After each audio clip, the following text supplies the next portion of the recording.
Hello everyone, welcome to the 2000 subscriber special. First off, from the bottom of my heart, thank you for your support of me and my channel, and especially thank you for helping me reach 2000. This wouldn't have been possible without your help. Before this video begins, I'd like to make a few announcements. First off, my fan base. I've heard your voices loud and clear, and I'm announcing that from now onwards, I will be using a new AI voice to narrate the stories I do, since some people complained they couldn't understand the British voice that I used. Second off, I'm afraid I'm not going to be uploading as frequently or be as active on Discord as I used to be. I will be going into my senior year a few weeks from the time this video is being made, and I'll be busy with school during that time. I will try to upload when I can, but it will no longer be as frequent. Third and finally, an announcement I have been meaning to make for a long time. After I graduate high school next year, I plan on going into the US Army for 3 years. So there's really only 1 year left for me to give you as much spooky content as I am able to give. Don't worry about my Discord. I've entrusted both the server and the throne to my moderators. My channel will still remain under my control and ownership. That's all I have to say for now. Thank you for your time. Now then, on to my own personal stories. Rather than narrating them myself, these will be narrated in true green text fashion, and I hope you enjoy them.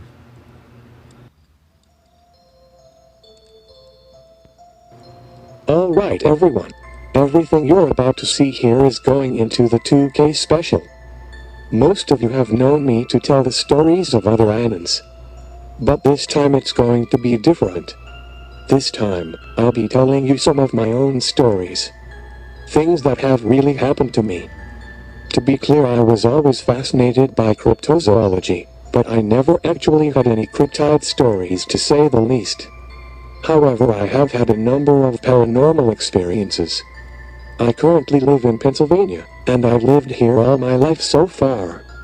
My state is known to have a deep-rooted history of spooks and the occult. I don't know if that has something to do with it, but I've mainly had more ghost experiences if anything.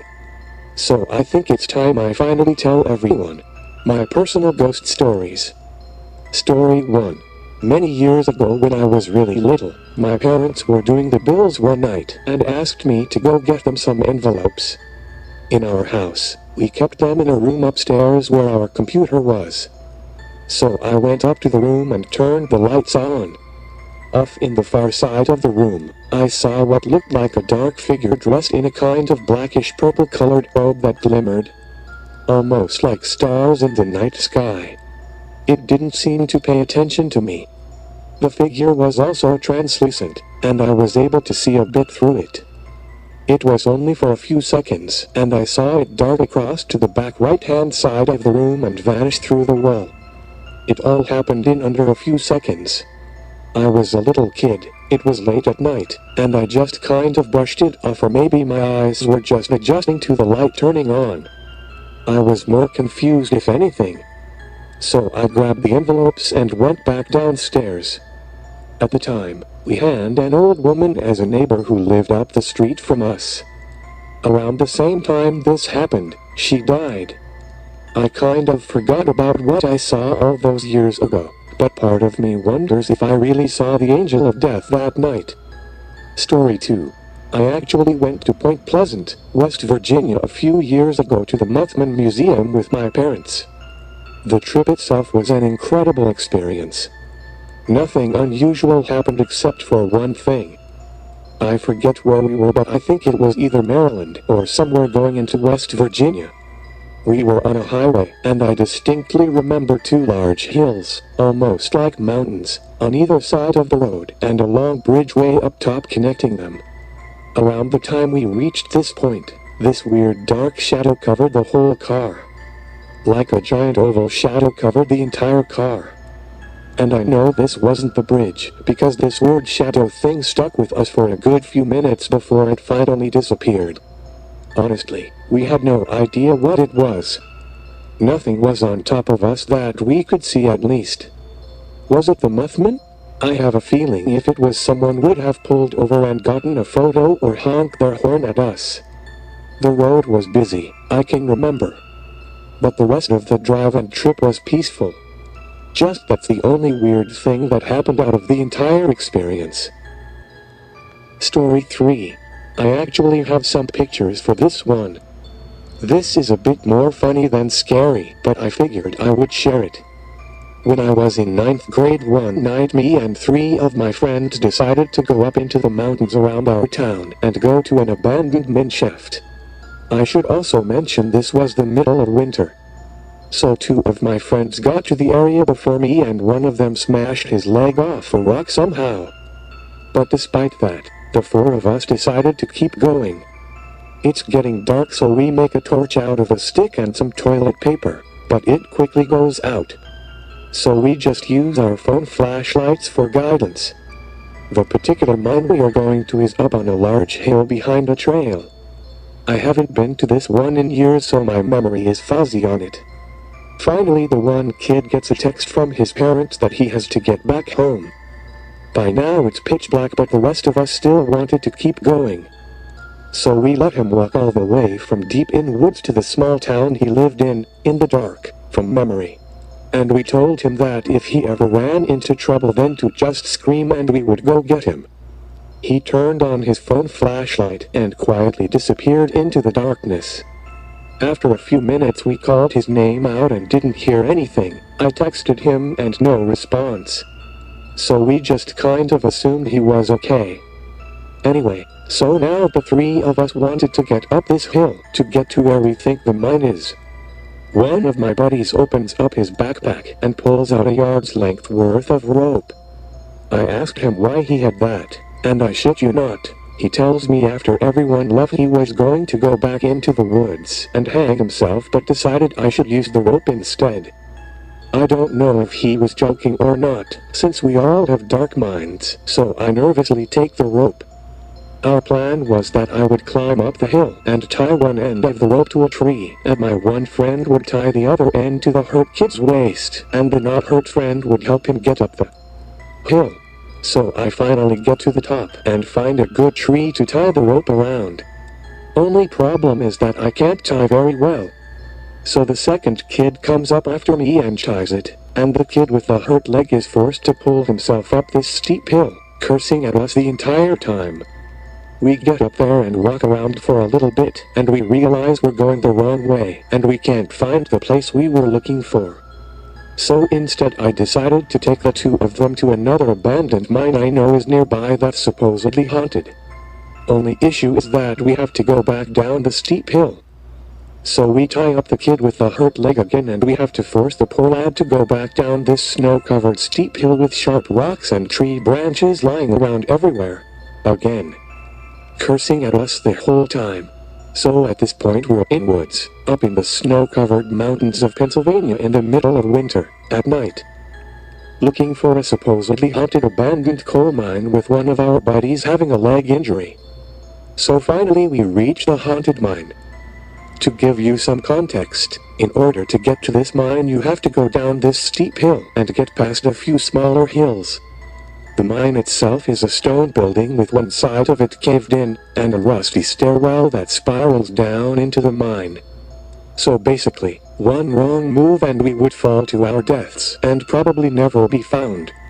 So the guy with the hurt leg decided to stay and sit at the top of the hill, while me and my other friend went down to the building. We get down there and we just start messing around when the friend who's with me tells me to be quiet. We urge for the other guy to be quiet also. We hear the snow crunching like someone is walking around. So we called out if anyone was there, and we don't hear anything. We shine our flashlights around the hills, and we walk around to the other side of the building. Nothing. No footprints, no animals, no hobos, no ghosts, nothing. So we start messing around again. Then the guy with me looks down into the mine and his face goes blank. So I look down there, and I shit you not, there's a shadow standing on the staircase of the mine. Like the figure of a person, but just completely black. This thing doesn't move, it just stands there on the stairs looking at us. Finally my friend grabs me and drags me up the hill panicking and urges the other kid up top to get out of there. I tried asking him what he saw down there that scared him so badly up he didn't want to talk about it. A few minutes later we go back to joking around and whatnot. It was about 10:30 p.m. I think, around the time we all got back, which is pretty late in terms of winter. My parents were angry at me for obvious reasons, and thankfully the next day our fourth friend that left earlier showed up at school unharmed. I'm going to try to get a few of the photos. I should have them in my archives somewhere. Okay, so I can't find the photos I took that night, but these are some photos of what that mine looked like during the day.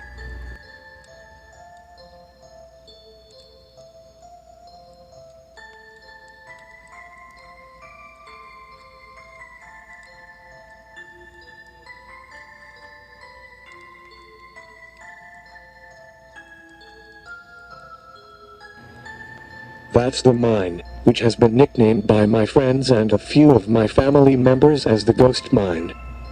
I have other experiences, but they are either ones that are very personal and I don't entirely feel comfortable sharing yet, or just random sleep paralysis episodes. Maybe in the future I will open up more about some of the things I've experienced, but those were some of my personal ghost stories. Those are some of my stories. Thank you everyone for listening, reading.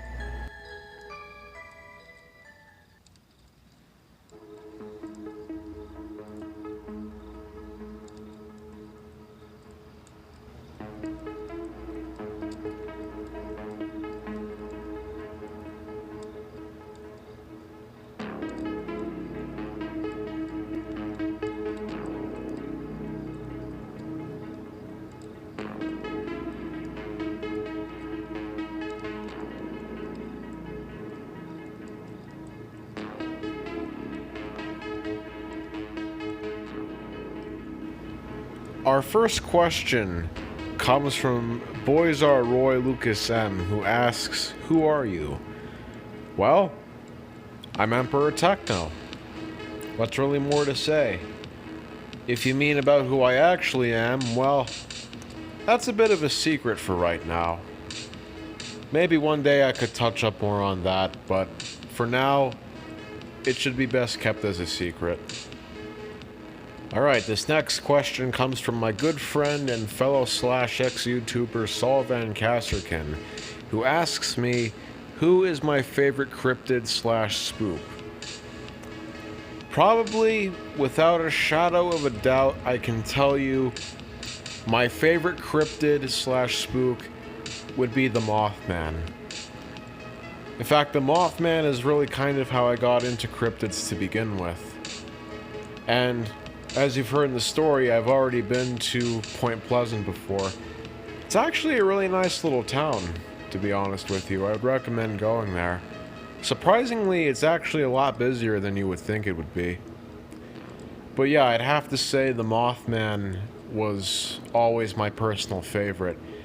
It's not necessarily the creature itself that fascinates me, more or less of the folklore and myth that surrounds its story that fascinates me. Like the sightings, Men in Black, UFOs, the Silver Bridge collapse, sightings that predated 1966 to 1967 sightings. Like, that's the stuff that really fascinates me. Alright, third question is from the gaming channel, who asks me, why did I want to do YouTube? To be honest with you, YouTube is actually something I have wanted to do for a very long time. Although originally I never wanted to be involved with /X or anything like that. I do like cryptids, believe me or not, but that was actually not the original route that I wanted to go down. I actually, believe this or not, I wanted to be a spore YouTuber, like not Slayer49 or Red Dog 555. I actually wanted to make videos of myself playing Spore, but unfortunately, you know, Maxis and EA are shutting down most of the Spore servers. You can't really go online that much. I think most of the Spore forums have shut down already. And there's only a handful of people out there who really have functioning copies of it that work on their computers. So as much as I absolutely love that game, and as much as I would want to make videos on it, I can't, unfortunately.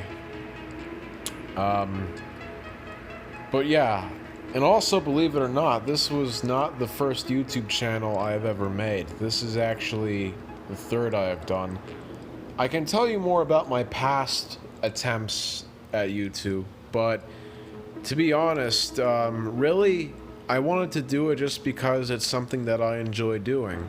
And I'd love to be able to share my interests and my content with people who would be willing to see them. And finally, our last question comes from Angela Kefir, who asks, what do you think about getting a U2s, or have you ever heard of a U2s? To be honest with you, I don't know what that is. I would have to look more into that. But, I hate to tell you, but I don't know what that is. Sorry.